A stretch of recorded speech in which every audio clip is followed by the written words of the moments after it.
This is the story of a cinema far, far away from where I live, and I live in northwest London. This particular cinema is in South London, so it's not that far away. It's still London, but Londoners don't like to travel too far, as it's commonly known. But yeah, I wanted to go to check out this new. Oh, sorry, it's not new. It's a new cinema to me. It's the PeckhamPlex in Peckham Rye, London. It's kind of interesting because it's been there over 20 years, but it's an independent cinema, but it's also kind of multiplex. So it's I guess it's still properly independent. Like some of them are claiming to be independent, but they've been taken over and by other bigger companies. But this, as far as I'm aware, it's independent, but it's got 6 screens. Yes, it probably does fall into a multiplex more than the independent sort of cinema that I'm used to going to. But the reasons for going to it today, essentially, first of all, I wanted to, as bizarre as it might sound, I wanted to go all that way to revisit the area. I have a good friend who used to live there, a really good friend such a good friend that I've met her in 3 other countries as well as the UK. I believe it's 3 anyway. Well, it is at least 3. And so I wanted to revisit that. But the thing is, the cinema also has this deal, or it's actually every film is £4.99, all day, every day, as far as I'm aware. And so that's really good on a weekend when most other cinemas you can't really get that kind of a deal. Most cinemas will have some big chains have Monday to Thursday £6 or £7 for a film. My local cinema has a certain deal for residents and other people, reduced incomes and all that, and other places have deals or memberships. But this is all the time. So I thought, well, it's a weekend. It's a great, if I'm going to go that far, it's going to cost me the same as it's going to cost me to go anywhere on the underground or overground anywhere in London. So if I'm going to go that far, I'm going to check out what films they had on, but I'll see what time I get there, see what films I can fit in. Maybe I just do 1, maybe I do 2, maybe I do 3. In the end, I did see 3 films. As I say, I have a friend who used to live in Peckham Rye area, and it was a tiny bit familiar when I got there, but I hadn't actually been to this cinema before. And yeah, it's probably nothing. It's nothing extravagant. It's cheap films, and it has all the usual kind of, I guess, popcorn, hot dogs, and those kind of things, but not necessarily stuff that appeals to me. I did have a peppermint tea in there. It's something that I chose to have, but the 3 films, I'm going to move on to the 3 films I saw. One I've been waiting to see for a couple of weeks, just been waiting to find the right place screening it or the right deal. Is Manchester by the Sea. The other one is Lion, and the other one is Split. Now, it's called Split by M. Night Shyamalan. I can never pronounce his name, but he's the guy behind The Sixth Sense, Unbreakable, Signs. But anyway, I'm going to do a brief, tiny review, a mini review about each film in the order I saw them. Manchester by the Sea. It's had lots of good things said about it, and I really wanted to see it. I wasn't too interested. The fact that it's got Casey Affleck, Ben Affleck's brother, wasn't really here nor there.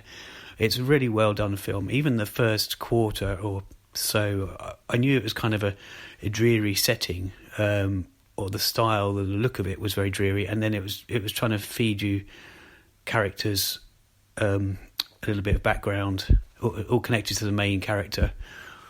Casey Affleck's character, who we find out is or was, whatever, I'm not going to give too much away, married to Michelle Williams' character.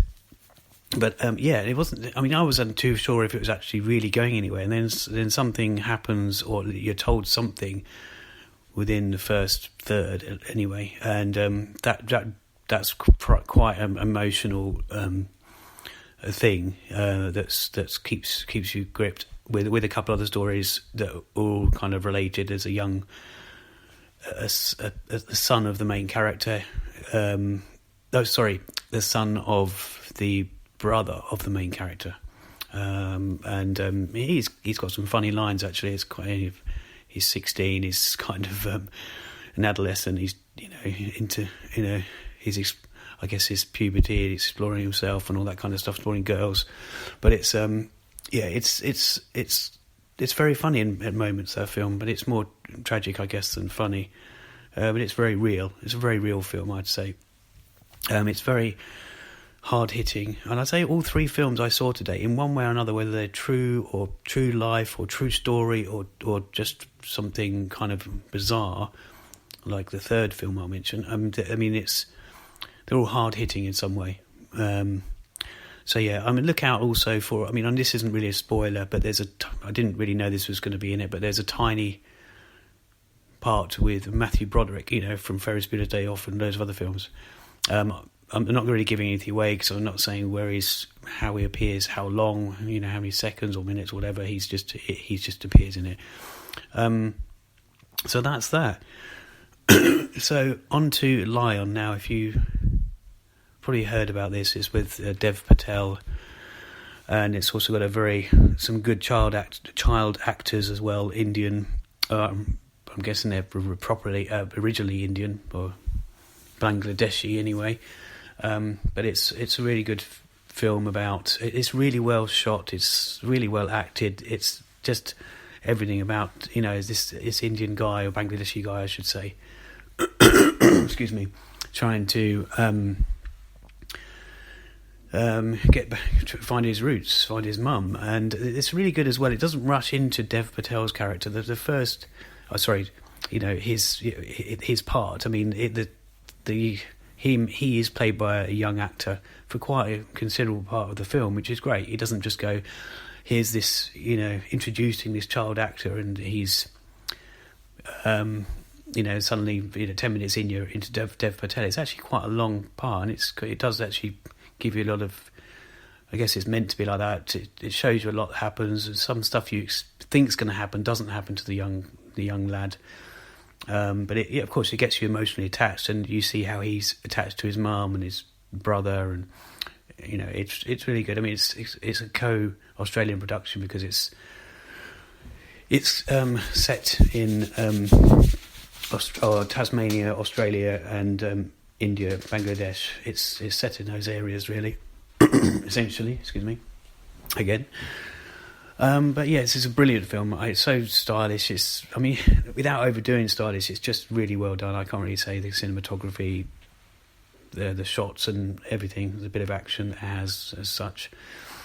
So the last film is Split, and people say it's a return to form for M. Night Shyamalan behind Sixth Sense, as I said, Signs, Unbreakable, and quite a few other films.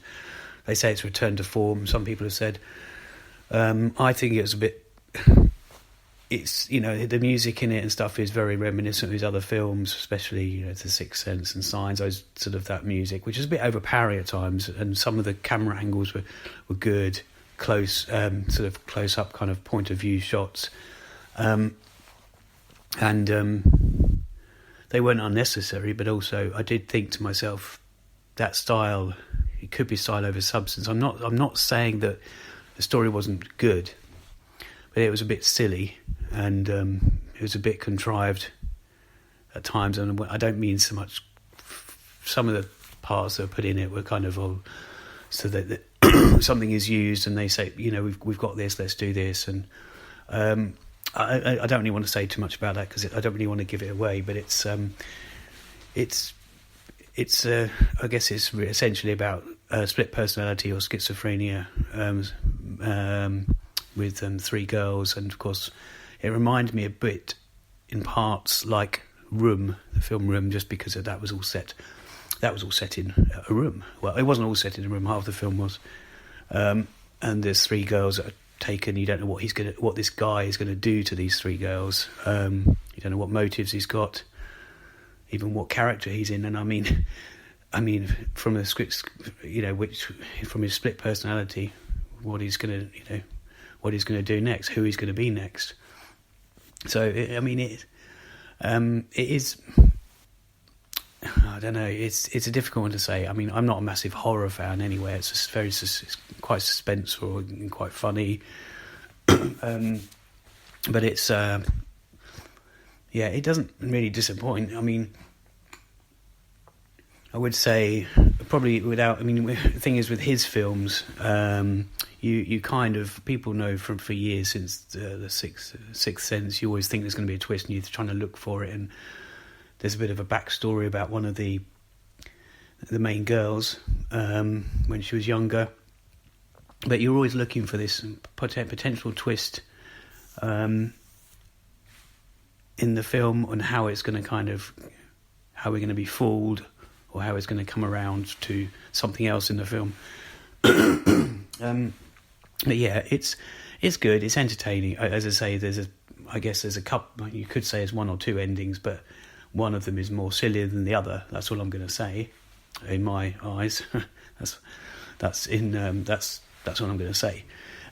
So that's pretty much it. I want to go back to the cinema that I spoke about. So it's great. I mean, for £15, I got to see 3 films. That's brilliant. I mean, if you book online, there's a booking fee and all that, but if you get so you do have to book up in advance sometimes, because it's so cheap. People know it is, and that's whether it's a Saturday night or Friday night, Sunday afternoon, whatever. It's that price. So you can expect. I mean, I was fortunate. I booked one before I went there, and when that one finished, I then booked the next one and the next one in one go. So there were still seats for those, but the girl did tell me the first time, excuse me, that there was a chance it'd sell out, and there was quite a few queues there as well at certain times. But yeah, it was an interesting little place. I will revisit it, even if it's at weekends, to catch 1 or 2 films that I can't seem to get to see anywhere else. It's just playing the system, I suppose, to see cinemas. To find these sort of good rate prices. I do find at cinemas, I mean, especially the big brands, View, Odeon. Yes, they do reduce deals sometimes, and they have these unlimited kind of cards. They say they make the money on they have to up their popcorn and all this kind of stuff because they don't make money on the films, but the films are still expensive. I mean, this is, they shouldn't be. There's something wrong somewhere. That's what I can see. There's something, they're charging sky high for both things, and it's just, something's not right. Sure, the staff probably don't get paid that much either. Well, I know some of them don't. I just wanted to say one more thing. That, I mean, I did use the website. I was just looking for cinema kind of deals, and the Londonist, that came up, and that's what listed all these different deals on different days. So I took advantage of that. And also another good website that I tend to occasionally use is allinlondon.co.uk, because it lists every film, apparently, every film in alphabetical order, what's playing in the city and the outskirts and whatever. And even if it's playing one night only somewhere, it will be listed. Whether it's a big chain or an independent cinema, it'll be on there. So it's a really good one to start off with, and then you can narrow it down from that where to catch the films. I mean, that's pretty much what I did. A couple of other films recently. I'm going to leave it there. So that's it. A mini review of 3 different films, and a mini review as well of the cinema, the PeckhamPlex, cross between an independent and multiplex in Peckham Rye. So that's it. I might even actually leave it on, just to leave you with this, I might actually post some footage up of me, or just some shots of visiting the actual venue itself, that I'll post on my YouTube channel, which I'll give you more details about another time. And that's it. I will say a good night or good day whenever you listen to this. Bye.